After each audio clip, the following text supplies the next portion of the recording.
வணக்கம். எல்லாரும் எப்படி இருக்கீங்க? நல்லா இருக்கீங்களா? சாப்பிட்டீங்களா? ஓகே, இன்னைக்கு நம்ம வீடியோவில் என்ன பார்க்க போகிறோம் அப்படின்னா, நல்ல சாஃப்டான கிறிஸ்பியான இன்ஸ்டன்ட் பன் தோசை எப்படி செய்யுதுன்னு பார்க்க போகிறோம். இட்லி தோசைக்கு மாவு இல்லாத நேரத்தில் இது ரொம்பவே ஹெல்ப்ஃபுல்லாக இருக்கும். இதுக்கு பார்த்தீங்கன்னா ஒரு மிக்ஸி ஜாரில் 1 கப் அளவுக்கு ரவை சேர்த்துருக்கேன். இது வறுத்த ரவையாகவும் இருக்கலாம், வறுக்காத ரவையாகவும் எடுத்துக்கலாம். இது கூட பார்த்தீங்க அப்படின்னா 3 ஸ்பூன் அளவுக்கு அரிசி மாவு சேர்த்துக்கலாம். இந்த ஸ்பூனால் தான் நான் சேர்த்துருக்கேன். நார்மலாக நம்ம வீட்டில் இருக்கக்கூடிய ஸ்பூனால் 3 ஸ்பூன் அளவுக்கு அரிசி மாவு சேர்த்துருக்கேன். சேர்த்துட்டு இது கூடவே பார்த்திங்க அப்படின்னா 1/4 கப் அளவுக்கு தயிர் சேர்த்துக்கோங்க. தயிர் புளிச்ச தயிராக இருந்தால் பரவாயில்ல, நல்லாயிருக்கும். கூடவே 1/2 கப் அளவுக்கு தண்ணி சேர்த்துக்கலாம். இப்போ இந்த மாவுக்கு தேவையான அளவுக்கு உப்பு சேர்த்துக்கலாம். நான் ஒரு 1/2 ஸ்பூன் அளவுக்கு சேர்த்துருக்கேன். இப்போ இதை நல்லா மையம் அரைச்சி எடுத்துகிட்டு வந்துடலாம். உங்களுக்கு எந்த அளவுக்கு நைஸாக அரைக்க முடியுதோ அந்த அளவுக்கு நைஸாக அரைச்சிக்கோங்க. பார்த்திங்கன்னா இது மாதிரி. இப்போ இதை வேறு ஒரு பவுலுக்கு மாற்றிடலாம்.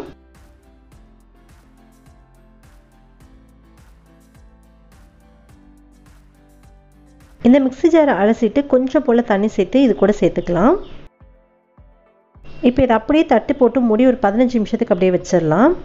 15 நிமிஷத்துக்கு பிறகு ஒரு கடாய் எடுத்துக்கலாம். கடாய் ஹீட் ஆனதுக்கப்புறம் 2 ஸ்பூன் அளவுக்கு எண்ணெய் சேர்த்துக்கலாம். 1/2 ஸ்பூன் அளவுக்கு கடுகு, 1/2 ஸ்பூன் அளவுக்கு கடலைப்பருப்பு சேர்த்துக்கலாம். கூடவே 2 காஞ்ச மிளகாவை ரொம்ப சின்ன சின்னதாக கட் பண்ணி போட்டு இது கூட சேர்த்துக்கலாம். உங்களுக்கு விருப்பம்னா பச்சை மிளகாய் கூட சேர்த்துக்கலாம். ஒரு பெரிய பல்லாரி வெங்காயத்தை நல்லா ஃபைனாக சாப் பண்ணிவிட்டு இது கூட சேர்த்துக்கலாம். இது கொஞ்சம் லேசாக செவந்து வரட்டும், அதுக்கப்புறம் சேர்த்துடலாம். இப்போது அந்த வெங்காயத்தை இது கூட சேர்த்துடலாம். வெங்காயம் ரொம்ப செவந்து வரக்கூடாது, கொஞ்சமாக கண்ணாடி பதம்னு சொல்லுவோம்ல, அந்த அளவுக்கு லைட்டாக வதங்குச்சு அப்படின்னாலே போதுமானது. இந்த அளவுக்கு வதங்கினதுக்கப்புறமா நம்ம கொத்தமல்லி தழை இருக்கு இல்லையா, அதை ஒரு கை நிறைய எடுத்துகிட்டு நல்லா கட் பண்ணிவிட்டு இது கூட சேர்த்துக்கலாம். சேர்த்துட்டு இதை லைட்டாக கலந்து விட்டுக்கோங்க.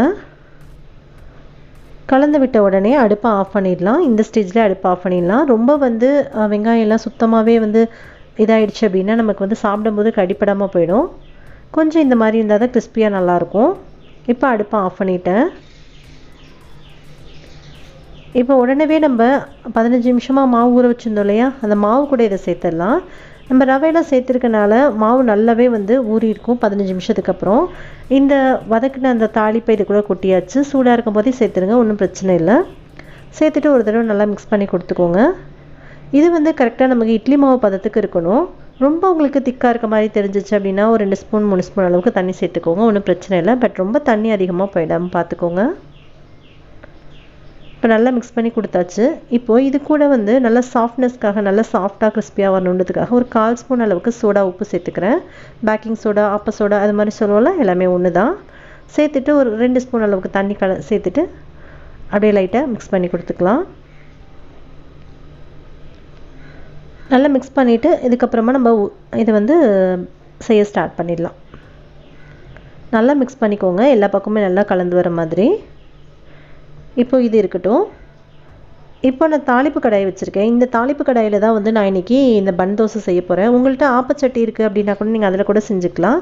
இதில் சாதாரண தோசைக்கல்ல விட்டாலும் நல்லாயிருக்கும். பட் கொஞ்சம் ஃப்ளாட்டாக இருக்க மாதிரி இருக்கும். கொஞ்சம் குழியாக நல்லா புஃப்னு பன்னு மாதிரி வரணும் இல்லையா, அதுக்காக தான் இந்த மாதிரி கடாய் நான் எடுத்திருக்கேன். ஸோ தாளிப்பு கடாயில் செய்யும்போது நல்லா குழியாகவும் இருக்கும், நல்லா பன்னு மாதிரி நல்லா சாஃப்டாக சூப்பராக இருக்கும். அதுக்காக தான் இதில் ஒரு 1/2 ஸ்பூன் அளவுக்கு எண்ணெய் விட்டுருக்கேன். எண்ணெய் லைட்டாக சூடானதுக்கப்புறமா ஒரு 1/2 கரண்டி போல் மாவனை இது கூட சேர்த்துக்கிறேன். சேர்த்துட்டு அப்படியே ஒரு சின்ன பிளேட் போட்டு அப்படியே மூடி வச்சுருங்க. நல்லா வேகட்டும். மீடியம் ஃப்ளேமில் அல்லது லோ ஃப்ளேமில் கூட வச்சுக்கோங்க, சீக்கிரம் வெந்துடும். அதுக்கப்புறம் பார்த்திங்கன்னா இது லைட்டாக மெதுவாக எடுத்துவிட்டு அப்படியே ஒரு ஸ்பூன் வச்சு பரட்டி விட்டோன்னா ஈஸியாக இருக்கும்னு நினைக்கிறேன். நான் ஸ்பூன் எடுத்துகிட்டு வந்துடுறேன்.